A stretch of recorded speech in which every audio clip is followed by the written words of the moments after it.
दुर्गे स्मृता हरसि भीतिमशेषजन्तो स्वस्थै स्मृता मतिमतीव शुभां ददासि दारिद्र्यदुःखभयहारिणि का त्वदन्या सर्वोपकारकरणाय सदार्द्रचित्ता.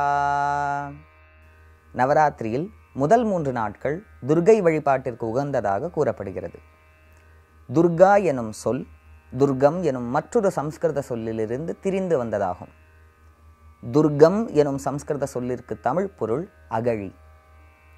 அதாவது எப்படி ஒரு அகழி அரண்மனையை மற்ற எதிரிகளிடமிருந்து பாதுகாக்கிறதோ அதுபோல துர்காதேவியானவள் தன்னை வணங்குபவர்களை மற்ற தீய சக்திகளிடமிருந்து பாதுகாக்கிறாள். மிகவும் உக்ரமான ஆதிபராசக்தியின் ஸ்வரூபமான துர்காதேவிக்கு பிரீதமான வர்ணம் சிகப்பு. ஆதலால் இந்த நவராத்திரி வைபவத்தில் முதல் 3 நாட்களில் துர்கைக்கு சிகப்பு வர்ண வஸ்திரங்கள் சாற்றி சிகப்பு புஷ்பங்களால் அர்ச்சனை செய்து அனைத்து விதமான திருஷ்டி தோஷங்களிலிருந்தும் நிவிருத்தியாகி எதிரிகளின் மந்திர யந்திர தந்திர பிரயோகங்களிலிருந்தும் நிவிருத்தியாகி துர்கையின் பரிபூர்ண அனுகிரகத்தினால் ஒரு பயமில்லாத சந்தோஷமளிக்கக்கூடிய வாழ்க்கையை வாழ பிரார்த்திக்கிறேன். வணக்கம்.